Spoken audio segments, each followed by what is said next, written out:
I was never really a runner. The way I see running is a gift, especially when you have stage 4 cancer. I'm Anne. I'm running the Boston Marathon, presented by Bank of America. I run for Dana-Farber Cancer Institute to give people like me a chance to thrive in life, even with cancer. Join Bank of America in helping Anne's cause. Give if you can at BofA.com/supportAnne. What would you like the power to do? References to charitable organizations is not an endorsement by Bank of America Corporation. Copyright 2025. Hi, and welcome to the 10-Minute Food Truck Training Podcast. My name is Bill Moore. I am a food truck business trainer, author of Food Truck 101, Beginner to Winner, and the forthcoming book, Food Truck 201, Get Off the Truck. This podcast is all about helping you start and grow your food truck business. Today I want to talk to you a little bit about a tale of two different small businesses. My wife and I are always out checking out the competition, checking out new food trucks coming to our area. And in order to be the best in your particular neighborhood, you're going to need to check out your competition as well. And you have three main types of competitors. You have direct, indirect, and adjacent. A direct competitor is a mobile food business just like you. They should be selling a similar food.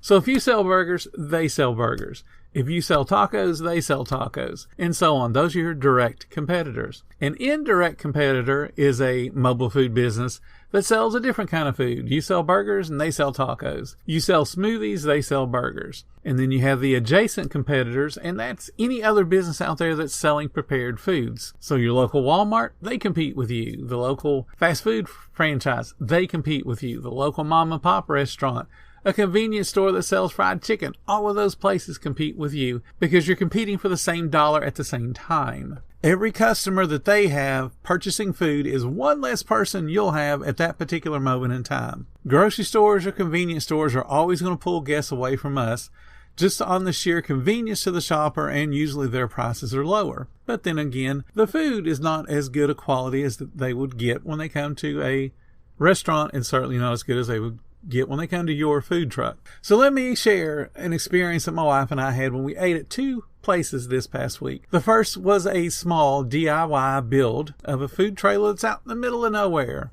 out in the middle of the country. And I'm talking as in farmland in the middle of the country. It's on a heavily traveled road, but it's still surrounded by farms. It's not in a subdivision, not a lot of population around it, but it's there. The build of the food truck looked as good, if not better, than any of the manufacturers that are out there. So it was a nice looking trailer. And until he told me that he built it himself, I thought he bought it from someplace. It was an attractive build. It's situated on a small farm about 100 feet off the road. And it had flags to garner attention to people that were driving by. And then once you pulled into the driveway, he had signs directing you where to park. So he thought of everything as far as making it convenient for people to find him and then know what to do once they got on the property. So as we pulled into the driveway, we noticed one of the owners came out of the farmhouse that was located about another 100 feet behind the trailer. And she waved at us to acknowledge that she knew we were there. And she walked on over to her trailer while we started to read the menu that happened to be positioned exactly beside our parking spot. So we didn't have to get out of the car and stand in the 96-degree heat of Florida to read the menu. We could read it from the comfort of our air-conditioned vehicle. And then a few seconds later, the other owner came out of the house and walked over to the trailer. And as he walked up to the trailer, I walked up to the window to start to place our order. He greeted me. He was super friendly, went into his trailer, opened up the window, and asked, "Hey, what can I get for y'all today?" So we chatted a couple of minutes, and his enthusiasm for his business was super apparent. So I placed our order, and Melissa, sitting in the van, went ahead and started a timer. Because that's what we do. When we go to a new food truck, we time what they do. We're not only just looking how friendly they are, we're looking to see how efficient they are, and then how the food tastes. So we're looking at all the components to know how a food truck operates. This particular food truck used Square for the credit card processing, and they had the tip settings available on the signature screen. So we were able to select the tip, sign for the Square credit card receipt, and move on. We were the only guests they had at that moment, but they had mentioned to me that they had been quite busy that day. And in fact, at this point, they had only been open a few days, but from the service and the relaxed nature of the owners, you'd have thought they'd have been open for months and months, if not years and years. They didn't seem to be the least bit tense. Like when I go up to a new food truck, these folks were not the least bit nervous, at least not that I could tell. Our complete order was handed out in just under 5 minutes, which is awesome time. Part of the equipment was a smoker, so all of the food, except for the potato salad, had hints of smoke, so which was a pretty good little point of difference. The hot dog, the bologna and cheese sandwich that we had, and the brownie, they had an amazing brownie, all had just that little hint of smoke. The potato salad that we had was one of the best potato salads that we've had in a long time.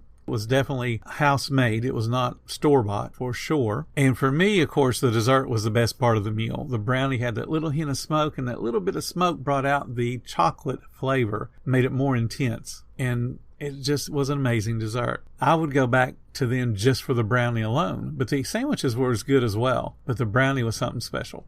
It was a great first impression, and they deserve a second visit. So now I want to tell you guys about another business establishment that we ate at one day later. This is one we've been to a couple of times, so we had pretty good expectations because they had impressed us in the past. This is a small local sandwich shop making a lot of different various subs, and they have a daily rotation of soups that they do as well. Our last visit before this one was met with some disappointment. They decided to close an hour early. It was an hour early from their stated business hours. Now, this is a brick and mortar restaurant. It's not a food truck that said, "Oh, I'm tired, I'm going home, I've run out of food." They just decided to close. No explanation on their social media. So we drive all the way over there, get out, go to the door, and there's a little sign that says closed early. No explanation, no nothing. So that's a little tick against them. So we ignored that previous bad experience and decided to go ahead and have lunch there. We entered and were greeted by a really cheerful hello, but we had no clue who said it because no one looked up. They just heard the door chime and they said, "Hello," as if we were supposed to figure out who was actually talking to us. Same thing that they do at CC's Pizza if you've ever been in one of those. As soon as they hear the door chime, they all say, "Oh, welcome to CC's." But nobody looks up, nobody makes eye contact, and nobody really cares that they're saying, "Hi, welcome to CC's." It's just what they're trained to do. So we approached the ordering station, which is annoyingly positioned behind the self-serve soda station. And it's not behind it as in it being in a straight line. It's actually perpendicular to the line to lead up to the cash register. So anytime somebody wants to go grab a soda, they have to say, "Excuse me, excuse me, excuse me," to bump people that are waiting to place an order out of the way so they can get a soda. Does that make any sense to you at all? Certainly doesn't to me. So when we step up to place the order, the cashier asked if we needed to see a menu, and my wife was already reaching for it, so really no points for keen observation on that particular person's. We ordered from the menu exactly as it was written. Melissa ordered a half of an Italian sub sandwich. I ordered a bowl of chicken enchilada soup and a Reuben. After telling us the total, my wife tapped her card to pay, and then the cashier says, "Oh, would you like to leave a tip?" Now remember, this is a brick and mortar restaurant. We aren't being waited on by somebody coming out to the table. We have stepped up to the counter, kind of like they do at your food truck. And now the person isn't giving us an option to make a tip. She's begging for a tip. "Hey, would you like to leave a tip?" When Melissa said yes, she was asked how much. And then the cashier had to re-ring the order because we'd already started the processing of it because Melissa tapped her card. Trying to be efficient. They use QuickBooks to do their processing, and it had no way of us being able to select any kind of a tip. The cashier had to enter it in. So it's a clumsy mechanism that they had set up there. And that clumsy interaction, and it really honestly smacked of begging for a tip rather than earning it. Because at this point, they had done nothing. We haven't tasted the food. We haven't seen how fast or how slow they are.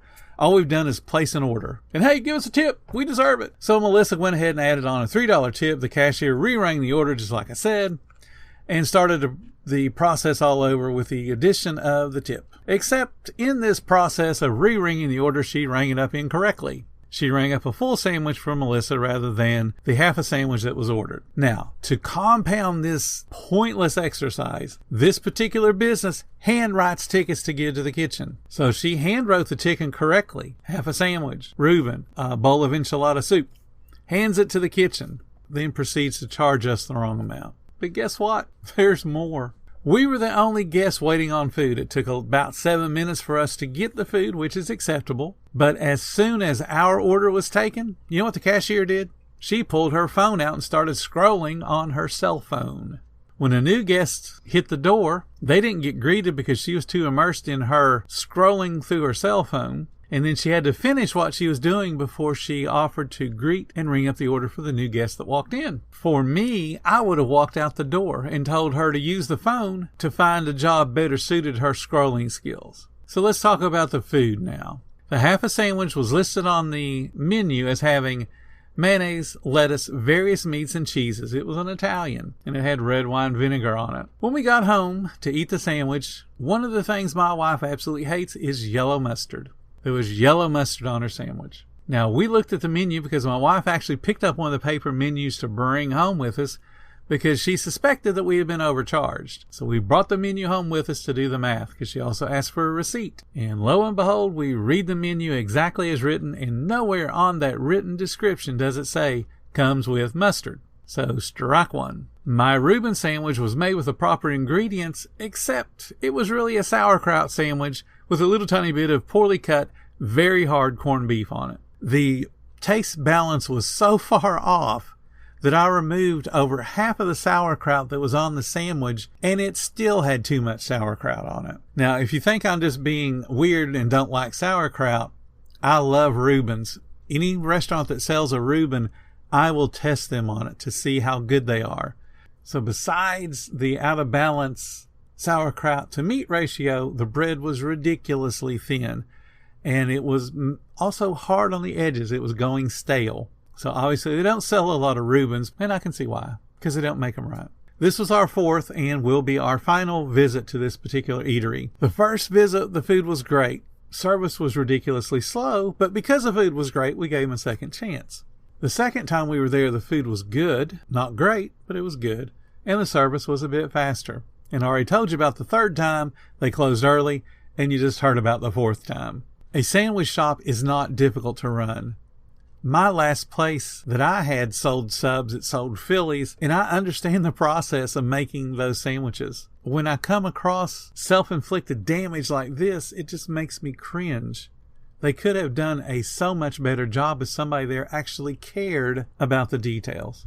The moral of this story is I want you to remember your own attention to detail and that nervousness you felt when you first opened. You wanted every order to be perfect. You wanted every sandwich to be neat and complete and exactly the way you envisioned it. That nervous energy had you polishing stainless steel and putting Armor All on the wheels. It had you making every single sandwich as if somebody was going to take a picture of it. As you gain repeat guests and they start to tell you how awesome you are, hey, I love your food, you're so good, the nerves go away. And guess what else goes away? The standards start to fall because you're not worried anymore. What used to be your pride and joy loses the pride. And then the Y and joy ends up being changed out for a B. Please don't let that happen to you.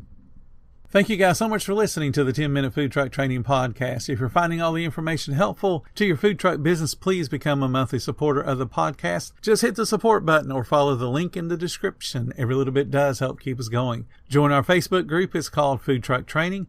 We have a whole bunch of awesome members at all different levels, from brand new beginners to decades-old veterans. They all have your back when it comes to helping you with your food truck. And again, thank you for listening. Come back tomorrow because you know I got plenty more to say when it comes to helping you and your food truck business grow.